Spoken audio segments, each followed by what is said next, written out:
Hello students, আজকে আমি class 12-এর যে প্রথম ইউনিটটা আছে অর্থাৎ হিউম্যান রিপ্রোডাকশান ইন অর্গানিজমস, তারপরে প্ল্যান্টের যে ভেজিটেটিভ সেক্সুয়াল রিপ্রোডাকশানের যে চ্যাপ্টারটা পাচ্ছ, তারপরে রিপ্রোডাক্টিভ হেলথ, এই যে 4টে চ্যাপ্টার নিয়ে একটা ইউনিট হয় ক্লাস 12-এর ফার্স্ট ইউনিটটা, সেটার কিছু ইম্পর্টেন্ট শর্ট কোশ্চেন্স ডিসকাস করব। খুব ভালো করে তোমরা দেখো ভিডিওটা পুরোটা।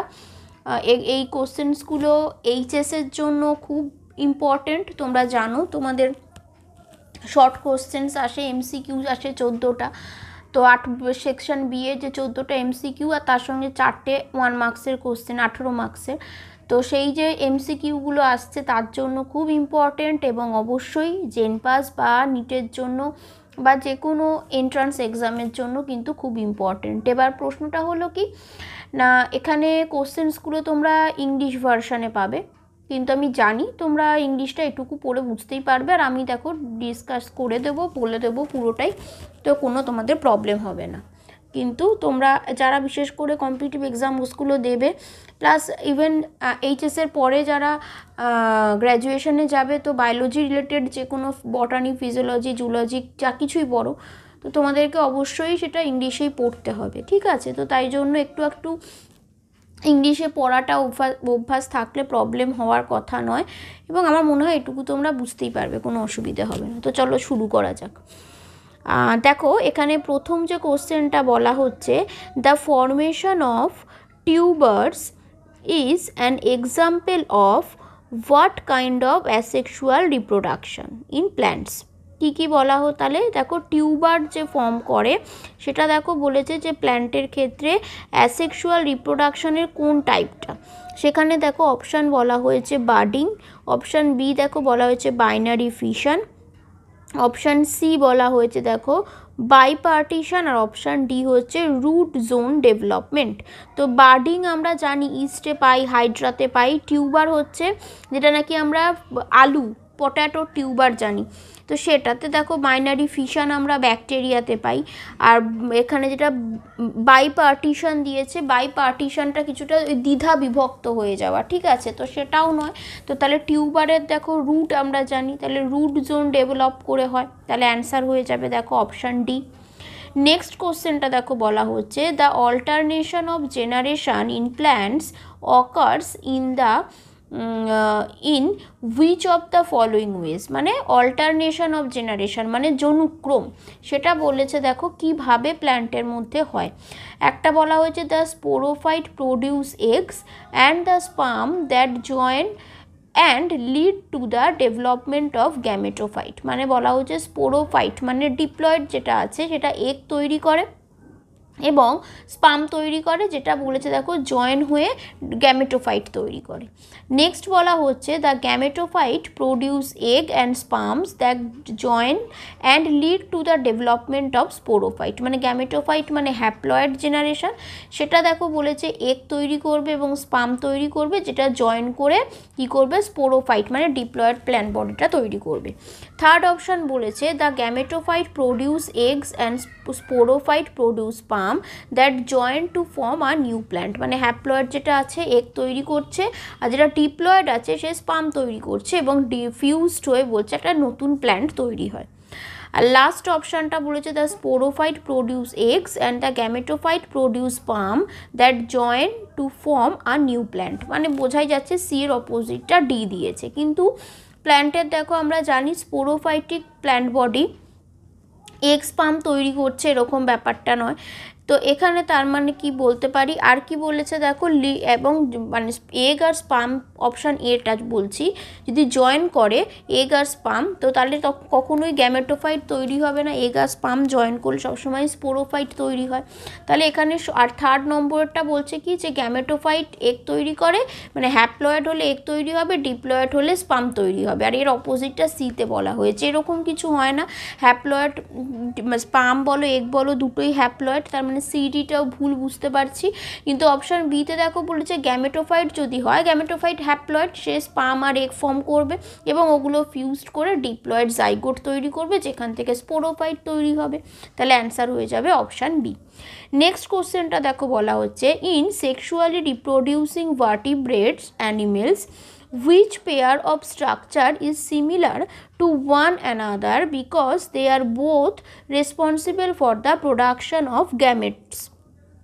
কি বলা হলো না, ভার্টিব্রেটের মধ্যে, অ্যানিমেলসদের মধ্যে এখানে দুটো দুটো করে অর্গ্যান বা পার্টের নাম বলা হবে, যে দুটোকে বলা হয়েছে কি একটা আরেকটার সঙ্গে সিমিলার কি না গ্যামেট তৈরির ফাংশান হিসাবে, মানে গ্যামেট তৈরির ফাংশানে ওই দুটো পার্ট সিমিলার হবে, এরকম পেয়ার এই চারটের মধ্যে কোনটা?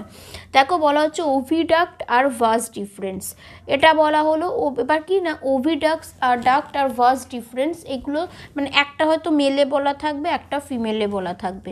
তারপর বলা হচ্ছে ভ্যাজাইনা আর পেনিস, ওভারিজ অ্যান্ড টেস্টিস, আর ইউটেরাস অ্যান্ড প্রোস্টেট গ্ল্যান্ড। তো অপশান সিটা মোর দেখো কারেক্ট, কেন কি ডিরেক্টলি গ্যামেট ফর্মেশনের সঙ্গে রিলেটেড দুটো অর্গ্যান, ফিমেলের জন্য ওভারি আর মেলের জন্য টেস্টিস। তো অ্যান্সার হয়ে যাবে অপশান সি। নেক্সট কোশ্চেনটা দেখো বলা হচ্ছে which of the following reproductive organs produce sperm cells, মানে কি না এই নিম্নলিখিত এই চারটে যে অপশান দিয়েছে তার মধ্যে কোন অর্গ্যানটা স্পার্ম সেল তৈরি করে? চারটে অপশান দেখো বলা হয়েছে ওভারিজ, ভাস ডিফারেন্স, আর বলা হয়েছে ফ্যালোপিয়ান টিউবস আর টেস্টিস। তো ওভারিজ আর ফ্যালোপিয়ান টিউবস তো ফিমেল বডির অর্গ্যান, তো সেটা কোনোভাবেই স্পার্ম ফর্ম করতে পারবে না, আমরা জানি। তো ভাস ডিফারেন্স আর টেস্টিসের মধ্যে ভাস ডিফারেন্স দেখো টেস্টিসের পোর্শনের যখন আমরা সেকশন পড়েছিলাম, দেখেছিলাম পার্টগুলো, যারা ভিডিও দেখোনি তোমরা ডেসক্রিপশান থেকে ভিডিওর লিঙ্ক পাবে, আই বাটনে ভিডিওর লিঙ্ক পাবে, দেখে নাও। অ্যান্সার হবে দেখো অপশান ডি টেস্টিস। নেক্সট কোশ্চেনটা which of the following reproductive organs produce egg cells, মানে নিম্নলিখিত কোন রিপ্রোডাক্টিভ অর্গানটা এগ তৈরি করে? অপশান কি না ovaries, vas deferens, fallopian tube আর টেস্টিস। অবভিয়াসলি দেখো বুঝতে পারছো এটা তোমরা, অ্যান্সার হবে option A ovaries. Next sixth কোশ্চেনটা দেখি highest concentrations of auxin exist at, মানে কি না সবথেকে হাই কনসেন্ট্রেশনের হাই ঘনত্বের অক্সিন কোথায় প্রেজেন্ট থাকে? অপশান কি বলেছে at the base of various plant organs, option B cells elongation and cell wall formation, option C cell division, আর অপশান ডি হচ্ছে লিফ ফল অ্যান্ড ডরমেন্সি, মানে কোন কাজটা বেশি করে সব থেকে?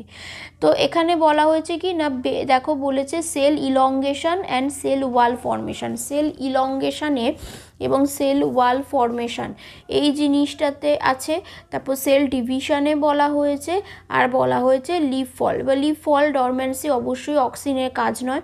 সেল ডিভিশন হচ্ছে সাইটোকাইনেসিসের কাজ, আর সেল ইলংগেশন এটা জিব্বেরেলিন করে। তো at the base of various plant অর্গানসের বেস পোর্শনটাই লেন্থ বাড়াবে, সেল ডিভিশন বাড়াবে, মেন কাজটা হবে অক্সিনের হলো। দেখো এখানে যে চারটে অপশান দিয়েছে মোর সুইটেবল হবে অপশান এ। সেভেন্থ কোশ্চেনটা দেখো বলা হচ্ছে germ pore is the region where the exine is, মানে জার্ম পোর তোমরা পোলেন গ্রেনসের স্ট্রাকচার খুব ভালো করে আশা করি পড়েছো। তো পোলেন গ্রেনসের স্ট্রাকচারে আমরা জানি এক্সাইন থাকে আর ইনটাইন থাকে, এবং এক্সাইন আর ইনটাইনের মিডিলে যে পোর্স থাকে ওখান দিয়ে পোলেন টিউব জার্মিনেট করে, ঠিক আছে? তো সেই জার্ম টিউবটা বা মানে ওই পোরটা কোথায় থাকে? দেখো বলেছে যেখানে এক্সাইনটা মানে এক্সাইনের লেয়ারটা থিন হয়, ইউনিফর্ম হয়, থিক অ্যান্ড ইউনিফর্ম হয়, আর অ্যাবসেন্ট হয়। তো অবশ্যই যেখানে এক্সাইনটা থিন সেখানেই তার মানে পোর আছে, তাহলে অপশান এ হবে অ্যান্সার। এইটের কোশ্চেনটা দেখো which of the following movements in plants is not related to change in auxin level, মানে নিম্নলিখিত কোনটা দেখো বলা হয়েছে যে অক্সিনের লেভেলটাকে সঙ্গে মানে অক্সিনের লেভেল চেঞ্জের সঙ্গে রিলেটেড নয়। একটা দেখো বলেছে nyctinastic leaf movement, movement of roots towards soil, next বলা হচ্ছে movement of sunflower tracking the direction of sun, আর একটা হচ্ছে movement of shoot towards the light. তো এই যে ট্রপিক মুভমেন্টগুলো আমরা সবাই জানি যে নিয়ন্ত্রণ করছে হচ্ছে অক্সিন হরমোন। তো সেক্ষেত্রে তাহলে কোনটা নয় সেটা কি হবে, মানে কোনটা রেগুলেটেড হচ্ছে না সেটা তোমাকে জানতে চেয়েছে। সেখানে দেখো অ্যান্সার হয়ে যাবে ফার্স্টেরটা। ফার্স্ট যে কোশ্চেনটা আমরা পাচ্ছি, মানে ফার্স্ট যে অপশানটা পাচ্ছি সেটা বলা হচ্ছে নিকটিনাস্টিক লিফ মুভমেন্ট। নিকটিনাস্টিক লিফের মুভমেন্টটা সেটা ওই লজ্জাবতী গাছের পাতাকে touch me not plant flower, লিফকে টাচ করলে যে ওটা সরে যায় এটা। তো এটা পুরোপুরি কিন্তু প্ল্যান্টের অসমোটিক প্রেশারের উপর, অসমোটিক গ্রেডিয়েন্টের উপরে, বা তুমি বলতে পারো সেলের যে টার্জিডিটি সেটার উপর বেস করে হয়। তো সেটার সঙ্গে অক্সিজেনের রিলেশন নেই। তো তাহলে which of the following movement in plant is not related to the changes of oxygen level? Answer হয়ে যাবে অপশান এ। কেন কি না, রুটের সয়েল মানে সয়েলের দিকে মুভমেন্ট, কি সানফ্লাওয়ারের সানের দিকে মুভমেন্ট, এই সবগুলোই কিন্তু অক্সিজেন দিয়ে রেগুলেটেড হয়। এই নটগুলোকে খুব ভালো করে খেয়াল করবে, না তো নেগেটিভ হয়ে যাবে। নেক্সট কোশ্চেনটা দেখো বলা হচ্ছে যে blastopore is the opening of. Blastopore মানে ব্লাস্টোপোর কোথায় পাচ্ছি না, এই যে হিউম্যান রিপ্রোডাকশন পড়েছি সেখানে দেখো প্লাসেন্টা ফর্মেশন যে হবে তার আগে, যখন নাকি আমরা দেখেছি যে ইমপ্ল্যান্টেশনের আগের পোর্শন পর্যন্ত মরুলা, ব্লাস্টুলা, গ্যাস্ট্রুলা যে ক্লিভেজ স্টেজটা, তো সেখানে ব্লাস্টুলা স্টেজে আমরা দেখেছি ব্লাস্টোপোর তৈরি হয়েছে। তো সেটা কিসের ওপেনিং দেখো বলা হচ্ছে কি কি না, অপশান এতে বলা হয়েছে ব্লাস্টোসিল, অপশান বি হচ্ছে আর্কেন্টেরন, অপশান সি হচ্ছে সিলেন্টেরন, আর অপশান ডি বলা হচ্ছে দেখো গ্যাস্ট্রোসিল। তো এখানে 9th অ্যান্সার আমরা পেয়ে যাব হচ্ছে অপশান বি, অর্থাৎ অপশান বি বলতে আমরা পাচ্ছি দেখো আর্কেন্টেরন। ঠিক আছে, আশা করি বুঝতে পারছো। যাদের প্রবলেম হবে তো এইগুলো ভিডিও একটুখানি দেখে নাও, যে অ্যান্সার হচ্ছে এটার অপশান বি, আর্কেন্টেরন। নেক্সট কোশ্চেনটা চলো দেখে নিই। Father of Indian angiosperm embryology, মানে আমরা ইন্ডিয়ান যে অ্যাঞ্জিওস্পার্মিক এমব্রায়োলজি তার ফাদার হিসাবে কাকে আমরা বলি? বি.এম. জোরি, অপশান বিতে বি.জি.এল. স্বামী, অপশান সি দেখো আর.এন. কপিল, আর অপশান ডি হচ্ছে পি. মহেশ্বরী। তো অ্যান্সার হয়ে যাবে দেখো এখানে 10th অপশান ডি।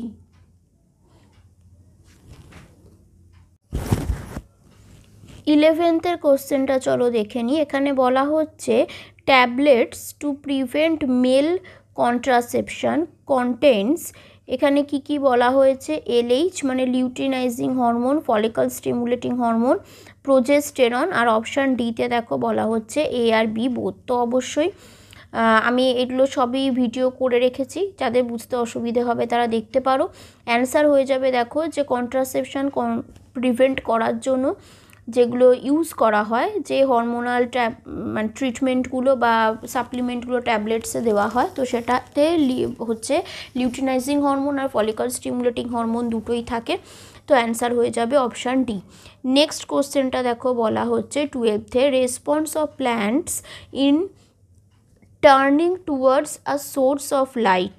ঠিক আছে, লাইটের দিকে কোনো একটা প্ল্যান্টের যে মুভমেন্ট করা সেটাকে আমরা কি বলবো? না ট্রপিজম বলবো, না ক্লাইমেটিক রেসপন্স বলবো, না হ্যাবিট বলবো, না অল অফ দিস? অবশ্যই দেখো এটার অ্যান্সার হয়ে যাবে অপশান এ ট্রপিজম, এবং লাইটের উপর বেস করে হচ্ছে তাই এটা হবে ফোটোট্রপিজম। নেক্সট 13 কোশ্চেনটা দেখো বলেছে twining of tendrils around a support is a good example, মানে কীরকম না টেন্ড্রিলসগুলোর যে সাপোর্টের, মানে একটা ধরো ওই লাউ গাছ, কুমড়ো গাছ, এইগুলো যদি কারোর বাড়িতে থাকে আমরা দেখেছি যে তাদের যে প্ল্যান্টসগুলোর যে টার্নিং যেগুলো হয় টেন্ড্রিলসগুলোর, সেই যে সাপোর্টের উপর দিয়ে যায় সেটা একটা কিসের এক্সাম্পল? না এক্সাম্পল দেখো বলেছে কেমোট্রপিজম, ন্যাস্টিক মুভমেন্ট, ফোটোট্রপিজম, আর থিগমোট্রপিজম। তো অ্যান্সার হয়ে যাবে দেখো অপশান ডি থিগমোট্রপিজম। নেক্সট কোশ্চেনটা বলা হচ্ছে the outer whorl of bougainvillea flower consist of. Outer whorl বলতে একদম বাইরের যে মানে ক্যালিক্স কোরোলা মানে বৃতি, দলমণ্ডল, পুংস্তবক, স্ত্রীস্তবক, এরকম যে রোলসগুলো এক একটাকে এক স্তবককে বলা হচ্ছে আর কি। সব থেকে বাইরের স্তবক বোগেনভেলিয়ার জন্য কি ব্র্যাক্টস, এপিক্যালিক্স, সেপালস অ্যান্ড পেটালস। তো অ্যান্সার হয়ে যাবে দেখো অপশান এ ব্র্যাক্ট। তারপরেরটায় চলে আসি 15th কোশ্চেন। 15 নাম্বার কোশ্চেন্সে দেখো বলেছে induction of formation of interfascicular cambium is by, মানে ইন্টারফ্যাসিকিউলার মানে ফ্যাসিকিউলার ক্যাম্বিয়াম, আর দুটো ফ্যাসিকিউলার ক্যাম্বিয়ামের মিডিলেরটাকে আমরা বলবো ইন্টারফ্যাসিকিউলার ক্যাম্বিয়াম। তো সেটা কিভাবে তৈরি হয় না কাইনেটিন, জিবেরেলিন, অক্সিন আর ইথিলিন। তো অ্যান্সার হয়ে যাবে দেখো অপশান এ মানে kinetin. Next question 16 question. 16 number কোশ্চেনটা দেখো বলেছে the egg of rabbit is alecithal, megalecithal, telolecithal আর মাইক্রোলেসিথাল। মানে এগের প্রেজেন্সের উপর বেস করে এগকে কী ভাগে ভাগ করা হয় তার উপর বেস করে দেখো অ্যান্সার হবে অপশান এ অ্যালেসিথাল। মানে এখানে এগে আর কি যেটাকে আমরা কুসুম বলি আর কি, ইয়ক, সেই ইয়কের প্রেজেন্সের উপর বেস করে ক্লাসিফাই করা হয়েছে। এবং র্যাবিটের ক্ষেত্রেও ইয়কের প্রেজেন্ট সেরকম থাকে না, তো তাহলে এটাকেও আমরা অ্যালেসিথাল বলবো। নেক্সট কোশ্চেনটা দেখো চলে আসছে fertilised ovum in human is implanted on the uterus how many days after ovulation. মানে যে ক্ষেত্রে দেখা গেল যে আর্টিফিশিয়ালি ফার্টিলাইজেশন করতে হচ্ছে, মানে আইভিএফের বিভিন্ন প্রসিডিওরগুলো তোমরা পড়েছো রিপ্রোডাক্টিভ হেলথের চ্যাপ্টারে। তো সেখানে বলছে যে ওভামটা ফার্টিলাইজ করা হলো, মানে ল্যাবে আর্টিফিশিয়ালি ফার্টিলাইজ করার পরে হিউম্যানের ইউটেরাসে, ফিমেল ইউটেরাসে যে ইমপ্ল্যান্ট করা হবে সেটা ওভিউলেশনের কতদিন পরে, বা এখানে বলা হচ্ছে কি যে যদি ওটাকে আর্টিফিশিয়ালি করা হয় তো তাহলে ইমপ্ল্যান্ট করা হবে আর্টিফিশিয়ালি, আর যদি ওভামটা ন্যাচারালি হিউম্যান ফিমেল বডিতেই ফার্টিলাইজড হয় তো সেই ফার্টিলাইজেশনের পরে সেই হিউম্যান ওভামটা ইউটেরাসে ইমপ্ল্যান্ট হয় ওভিউলেশনের কতদিন পরে। আমরা জানি মেনস্ট্রুয়াল সাইকেলের 14 ডেজে ওভিউলেশন হচ্ছে, আর তারপরে গিয়ে ফার্টিলাইজডও হবে, গিয়ে ইমপ্ল্যান্টও হবে, ঠিক আছে। তো তাহলে দেখো এখানে তোমাকে বলা হচ্ছে কি যে how many days after ovulation, না মেনস্ট্রুয়াল সাইকেলের 14 ডেজে ওভিউলেশন হলো, তারও 7 থেকে 8 দিন পরে আমরা দেখতে পাবো যে ইমপ্ল্যান্ট হয়। তো তাই জন্য এটার অ্যান্সার হয়ে যাবে অপশান বি। 18 নাম্বার কোশ্চেন্সে দেখো 18 নাম্বার কোশ্চেন্সে বলা হচ্ছে the hormone which has negative effect on apical dominance is. ভালো করে বোঝো, বলছে যে negative effect on apical dominance মানে কোন হরমোনটা এপিক্যাল ডমিনেন্সের মধ্যে, মানে এপিক্যাল ডমিনেন্স মানে অগ্রস্থ প্রকটতায় নেগেটিভ এফেক্ট দেয়। মানেটা হচ্ছে একটা হরমোনের নাম, এই চারটের মধ্যে থেকে কোনটা যেটা অগ্রস্থ প্রকটতাতে বাধা দেয়। কোশ্চেন্স বুঝে অ্যান্সার করবে, না তো নেগেটিভ হয়ে যাবে, ঘুরিয়ে কোশ্চেন্স করে। দেখো বলা হয়েছে কি সাইটোকাইনিন, অক্সিন, জিবরেলিন আর ইথিলিন। অক্সিন তো আমরা জানি এপিক্যাল ডমিনেন্স বা অগ্রস্থ প্রকটতায় সাহায্য করে, তাহলে প্রথমেই অক্সিন বাদ হয়ে গেল। তারপরের দেখো কোশ্চেনটা বলা হয়েছে, তারপরের অপশানটা সাইটোকাইনিন, জিবরেলিন আর ইথিলিন। তো তাদের মধ্যে দেখো এখানে যেটা বলছি যে জিবরেলিন আমরা জানি যে ইলংগেশন বা ইন্টারনোডাল বা পর্ব মধ্যের বৃদ্ধিতে সাহায্য করে, আর ইথিলিন তো লিফের সেনেসেন্স, ফ্রুটের সেনেসেন্স মানে ঝরে পড়াকে হেল্প করে। কিন্তু সাইটোকাইনিন কি করবে না অক্সিন লেন্থ বাড়ায়, আর আমরা জানি সাইটোকাইনিন কি করবে ব্রাঞ্চিংটাকে বাড়াবে। মানে এপিক্যাল ডমিনেন্স মানে অগ্রস্থ প্রকটতা, আর পার্শ্বমুকুলের বৃদ্ধি করে সাইটোকাইনিন, তার মানে অগ্রস্থ প্রকটতা বা অগ্রমুকুলের বৃদ্ধি কমিয়ে পার্শ্বমুকুলের বৃদ্ধি বাড়ায় সাইটোকাইনিন। তাই অ্যান্সার হয়ে যাবে দেখো মানে অপশান এ। নেক্সট দেখো 19 নম্বর কোশ্চেন। 19-এ বলা হচ্ছে aril is edible part of banana, litchis, mango আর অ্যাপেল। তো 19-এর কোশ্চেন্সটা হচ্ছে বি। আমরা যে লিচিস খাই তো সেখানে এরিল পোর্শনটাই হচ্ছে এডিবেল, তো এডিবেল পার্ট লিচিতে আমরা পাই। তো অ্যান্সার হবে অপশান বি 19-এর। 20 কোশ্চেনটা চলো দেখে নিই। 20-তে বলা হচ্ছে an inflorescence always forms a simple fruit, dry dehiscent fruit, aggregate fruit আর বলছে মাল্টিপল অর কম্পোজিট ফ্রুট। তো এবার একটা টোটাল ইনফ্লোরেসেন্স মানে কি না arrangement of flower on the flower Axis বা ফ্লাওয়ার অ্যাক্সিসের উপরে ফ্লাওয়ারগুলো কি করে অ্যারেঞ্জ হচ্ছে সেই অ্যারেঞ্জমেন্টের প্যাটার্নগুলোকে আমরা ইনফ্লোরেসেন্স বলি, তোমরা জানো। তো সেই ইনফ্লোরেসেন্সটা টোটালটাই যদি একটা ফ্রুটে কনভার্ট হয় তো তখন সেটাকে আমরা মাল্টিপল বা কম্পোজিট ফ্রুট বলতে পারি। তাহলে অ্যান্সার অপশান ডি হবে।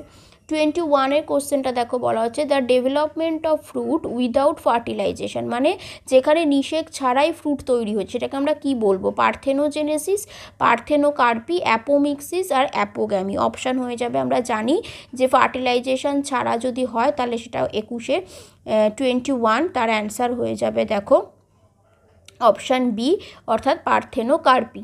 নেক্সট কোশ্চেনটা দেখি যে acrosome is found in the sperm of top of head, neck, middle piece আর টেল। তো অ্যাক্রোজোম পোর্শনটা আমরা জানি স্পার্মের একদম হেড পোর্শনটাতে টপ পোর্শনে থাকে, তাহলে 22 হয়ে যাবে অপশান এ। তাহলে এবার 23-এর কোশ্চেনটা দেখি।